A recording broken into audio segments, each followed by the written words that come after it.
أعوذ بالله من الشيطان الرجيم. بسم الله الرحمن الرحيم.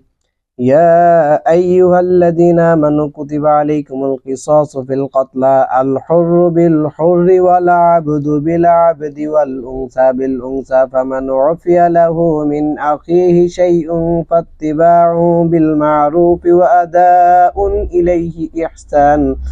ذلك تخفيف من ربكم ورحمة، فمن اعتدى بعد ذلك فله عذاب أليم. ولكم في القصاص حياة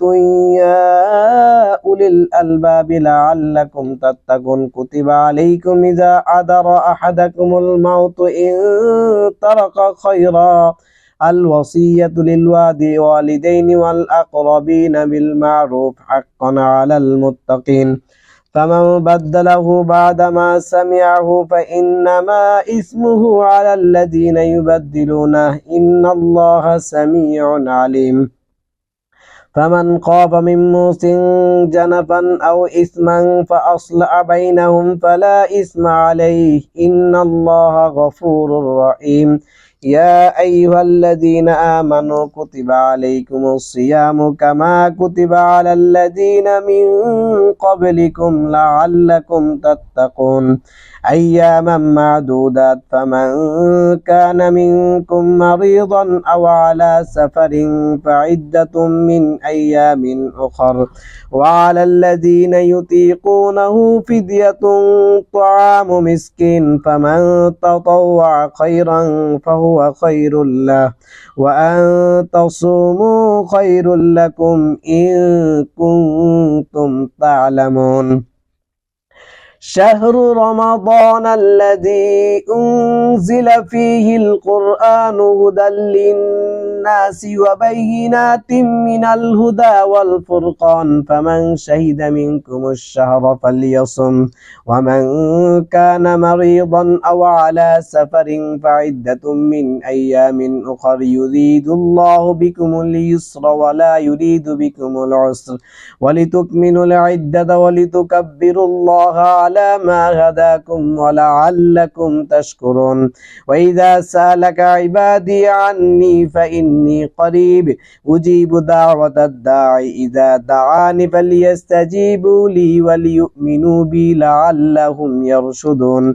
أحل لكم ليلة الصيام الرفث إلى نسائكم هن لباس لكم وأنتم لباس لهن، علم الله أنكم كنتم تختانون أنفسكم فتاب عليكم وعفى عنكم، فالآن باشروهن وابتغوا ما كتب الله لكم وكلوا واشربوا حتى يتبين لكم الخيط الأبيض من الخيط الأسود من الفجر، ثم أتموا الصيام إلى الليل ولا تباشروهن وأنتم عاكفون في المساجد، تلك حدود الله فلا تقربوها، كذلك يبين الله آياته للناس لعلهم يتقون. ولا تقولوا أموالكم بينكم بالباطل وتدلوا بها إلى الحكام لتأكلوا فريقا من أموال الناس بالإثم وأنتم تعلمون. يسألونك عن الأهلة قل هي مواقيت للناس والحج وليس البر بأن تأتوا البيوت من ظهورها ولكن البر من اتقى، وأتوا البيوت من أبوابها واتقوا الله لعلكم تفلحون. وقاتلوا في سبيل الله الذين يقاتلونكم ولا تعتدوا إن الله لا يحب المعتدين. وقتلوهم حيث ثقفتموهم وأخرجوهم من حيث أخرجوكم والفتنة أشد من القتل، ولا تقاتلوهم عند المسجد الحرام حتى يقاتلوكم فيه، فإن قاتلوكم فاقتلوهم كذلك جزاء الكافرين، فإن انتهوا فإن الله غفور رحيم. وقاتلوهم حتى لا تكون فتنة ويكون الدين لله، فإن انتهوا فلا عدوان إلا على الظالمين. الشهر الحرام بالشهر الحرام والحرمات قصاص فمن اعتدى عليكم فاعتدوا عليه بمثل ما اعتدى عليكم واتقوا الله واعلموا أن الله مع المتقين وأنفقوا في سبيل الله ولا تلقوا بأيديكم إلى التهلكة وأحسنوا إن الله يحب المحسنين وأتموا الحج والعمرة لله فإن أحصرتم فما استيسر من الهدي ولا تعلقوا رؤوسكم حتى يبلغ الهدي محله فمن كان منكم مريضا أو به أذى من رأسه ففدية من صيام أو صدقة أو نسك فإذا أمنتم فمن تمتع بالعمرة إلى الحج فما استيسر من الهدي فمن لم يجد فصيام 3 أيام في الحج و7 إذا رجعتم تلك 10 كاملة ذلك لمن لم يكن أهله حاضر المسجد الحرام واتقوا الله واعلموا أن الله شديد العقاب الحج أشهر معلومات فمن فرض فيهن الحج فلا رفث ولا فسوق ولا جدال في الحج وما تفعلوا من خير يعلمه الله وتزودوا فإن خير الزاد التقوى واتقون يا أولي الألباب ليس عليكم جناح أن تبتغوا فضلا من ربكم فإذا أفضتم من عرفات فاذكروا الله عند المشعر الحرام واذكروه كما هداكم وإن كنتم من قبله لمن الضالين ثم أفيدوا من حيث أفاض الناس واستغفروا الله إن الله غفور رحيم فإذا قضيتم مناسككم فاذكروا الله كذكركم آباءكم أو أشد ذكرا فمن الناس من يقول ربنا آتنا في الدنيا وما له في الآخرة من خلاق ومنهم من يقول ربنا آتنا في الدنيا حسنة وفي الآخرة حسنة وقنا عذاب النار أولئك لهم نصيب مما كسبوا والله سريع الحساب واذكروا الله في أيام معدودات فمن تعجل في يومين فلا إثم عليه ومن تأخر فلا إثم عليه لمن اتقى واتقوا الله واعلموا أنكم إليه تحشرون ومن الناس من يعجبك قوله في الحياة الدنيا ويشهد الله على ما في قلبه وهو ألد الخصام وإذا تولى سعى في الأرض ليفسد فيها ويهلك الحرث والنسل والله لا يحب الفساد وإذا قيل له اتق الله أخذته العزة بالإثم فحسبه جهنم ولبئس المهاد ومن الناس من يشري نفسه ابتغاء مرضات الله والله رؤوف بالعباد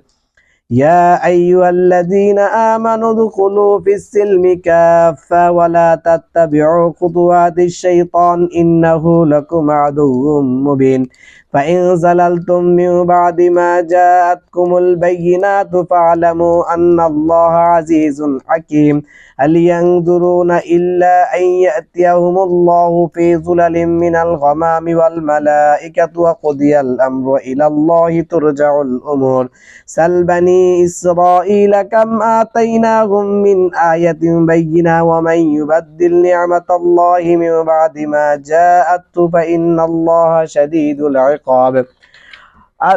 فإن الله شديد العقاب زين للذين كفروا الحياة الدنيا ويسخرون من الذين آمنوا والذين اتقوا فوقهم يوم القيامة والله يرزق من يشاء بغير حساب كان الناس أمة واحدة فبعث الله النبيين مبشرين ومنذرين وأنزل معهم الكتاب بالحق ليحكم بين الناس فيما اختلفوا فيه وما اختلف فيه إلا الذين أوتوه من بعد ما جاءتهم البينات بغيا بينهم فهدى الله الذين آمنوا لما اختلفوا فيه من الحق بإذنه والله يهدي من يشاء إلى صراط مستقيم أم حسبتم أن تدخلوا الجنة ولما يأتكم مثل الذين خلوا من قبلكم مستهم البأساء والضراء وزلزلوا حتى يقول الرسول والذين آمنوا معه متى نصر الله ألا إن نصر الله قريب يسألونك ماذا ينفقون قل ما أنفقتم من خير فللوالدين والأقربين واليتامى والمساكين وابن السبيل وما تفعلوا من خير فإن الله به عليم كتب عليكم القتال وهو كره لكم وعسى أن تكرهوا شيئا وهو خير لكم وعسى أن تحبوا شيئا وهو شر لكم والله يعلم وأنتم لا تعلمون يسألونك عن الشهر الحرام قتال فيه قل قتال فيه كبير وصد عن سبيل الله وكفر به والمسجد الحرام وإخراج أهله منه أكبر عند الله والفتنة أكبر من القتل ولا يزالون يقاتلونكم حتى يردوكم عن دينكم إن استطاعوا ومن يرتد منكم عن دينه فيمت وهو كافر فأولئك حبطت أعمالهم في الدنيا والآخرة وأولئك أصحاب النار هم فيها خالدون إن الذين آمنوا والذين هاجروا وجاهدوا في سبيل الله أولئك يرجون رحمة الله والله غفور رحيم يسألونك عن الخمر والميسر قل فيهما إثم كبير ومنافع للناس وإثمهما أكبر من نفعهما ويسألونك ماذا ينفقون قل العفو كذلك يبين الله لكم الآيات لعلكم تتفكرون في الدنيا والآخرة ويسألونك عن اليتامى قل إصلاح لهم خير وإن تخالطوهم فإخوانكم والله يعلم المفسد من المصلح ولو شاء الله لأعنتكم إن الله عزيز حكيم ولا تنكحوا المشركات حتى يؤمن ولأمة مؤمنة خير من مشركة ولو أعجبتكم ولا تنكحوا المشركين حتى يؤمنوا ولعبد مؤمن خير من مشرك ولو أعجبكم أولئك يدعون إلى النار والله يدعو إلى الجنة والمغفرة بإذنه ويبين آياته للناس لعلهم يتذكرون ويسألونك عن المعيد قل هو أذى فاعتزلوا النساء في المعيد ولا تقربوهن حتى يطهرن فإذا تطهرن فأتوهن من حيث أمركم الله إن الله يحب التوابين ويحب المتطهرين نساؤكم حرث لكم فأتوا حرثكم أنى شئتم وقدموا لأنفسكم واتقوا الله واعلموا أنكم ملاقوه وبشر المؤمنين نساؤكم حرث لكم فأتوا حرثكم أنى شئتم وقدموا لأنفسكم واتقوا الله واعلموا أنكم ملاقوه وبشر المؤمنين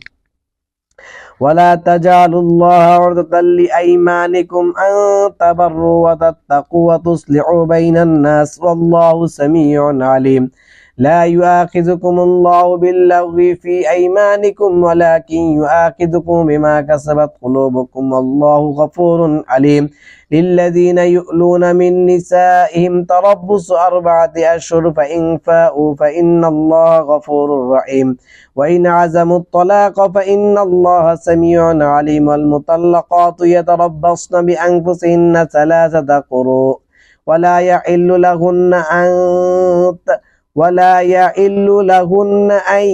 يأتمن ما خلق الله في أرحامهن إن كن يؤمن بالله واليوم الآخر وبعولتهن أحق بردهن في ذلك إن أرادوا إصلاحا ولهن مثل الذي عليهن بالمعروف وللرجال عليهن درجة والله عزيز حكيم الطلاق مرتان فإمساك بمعروف أو تسريع بإحسان ولا يحل لكم أن تأخذوا مما آتيتموهن شيئا إلا أن يخافا ألا يقيما حدود الله فإن خفتم ألا يقيما حدود الله فلا جناح عليهما فيما افتدت به تلك حدود الله فلا تعتدوها ومن يتعد حدود الله فأولئك هم الظالمون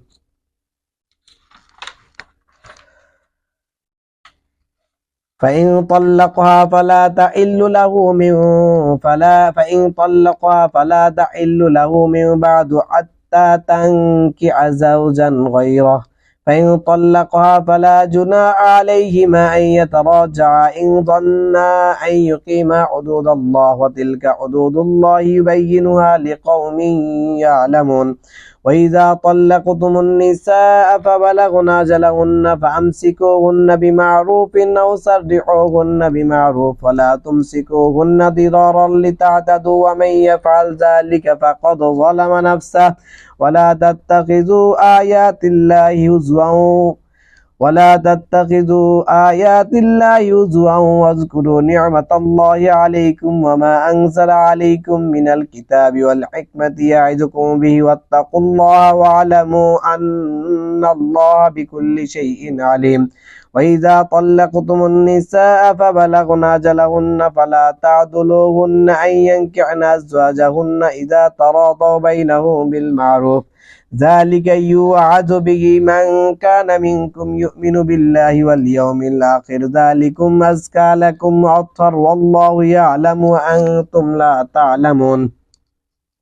والوالدات يرضعن أولادهن حولين كاملين لمن أراد أن يتم الرضاعة وعلى المولود له رزقهن وكسوتهن بالمعروف لا تكلف نفس إلا وسعها ولا تضار والد بولدها ولا مولود له بولد وعلى الوارث مثل ذلك فإن أرادا فصالا عن تراض منهما وتشاور فلا جناح عليهما وإن أردتم أن تسترضعوا أولادكم فلا جناح عليكم إذا سلمتم ما آتيتم بالمعروف فاتقوا الله واعلموا أن الله بما تعملون بصير والذين يتوفون منكم ويذرون أزواجا يتربصن بأنفسهن 4 أشهر وعشرا فإذا بلغن أجلهن فلا جناح عليكم فيما فعلن في أنفسهن بالمعروف والله بما تعملون خبير ولا جناح عليكم فيما عرضتم به من خطبة النساء وأكننتم في أنفسكم علم الله أنكم تذكرونهن ولكن لا تواعدوهن سرا إلا أن تقولوا قولا معروفا ولا تعزموا عقدة النكاح حتى يبلغ الكتاب أجله واعلموا أن الله يعلم ما في أنفسكم فاحذروا واعلموا أن الله غفور عليم لا جناح عليكم إن طلقتم النساء ما لم تمسوهن أو تفرضوا لهن فريضة ومتعوهن على الموسع قدره وعلى المقتر قدره متاعا بالمعروف حقا على المحسنين وإن طلقتموهن من قبل أن تمسوهن وقد فرضتم لهن فريضة فنصف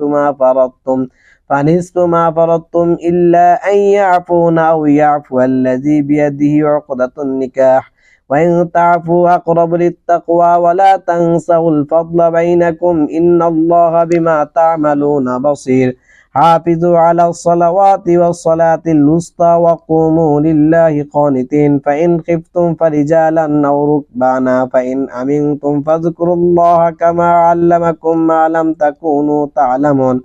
والذين يتوفون منكم ويذرون أزواجا وصية لأزواجهم متاعا إلى الحول غير إخراج فإن خرجن فلا جناح عليكم فيما فعلن في أنفسهن من معروف الله عزيز حكيم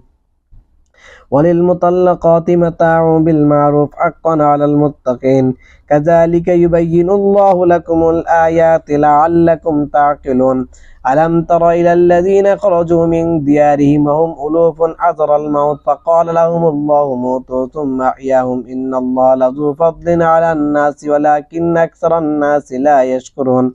وقاتلوا في سبيل الله واعلموا أن الله سميع عليم من ذا الذي يقرض الله قرضا حسنا فيضاعفه له أضعافا كثيرا والله يقبض ويبسط وإليه ترجعون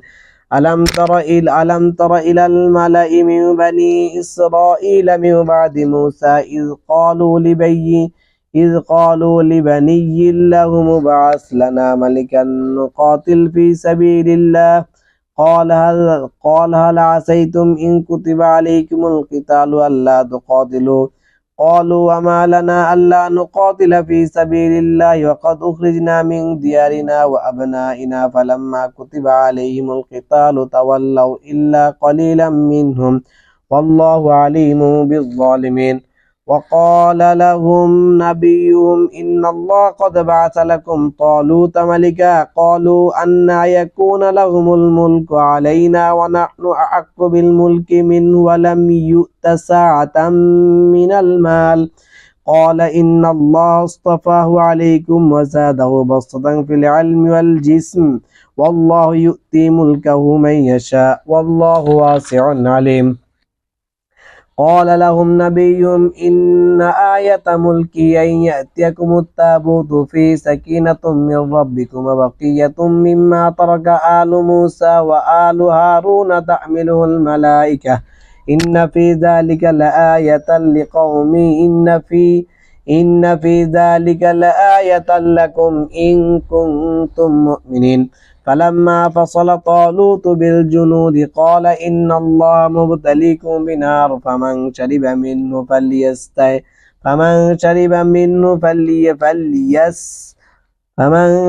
منه فليس مني ومن لم يطعمه فإنه مني إلا من اغترف غربة بيده فشربوا منه إلا قليلا منهم فلما جاوزه هو والذين آمنوا معه قالوا لا طاقة لنا اليوم بجالوت وجنوده قال الذين يظنون أنهم ملاقوا الله كم من فئة قليلة غلبت فئة كثيرة بإذن الله والله مع الصابرين ولما برزوا لجالوت وجنوده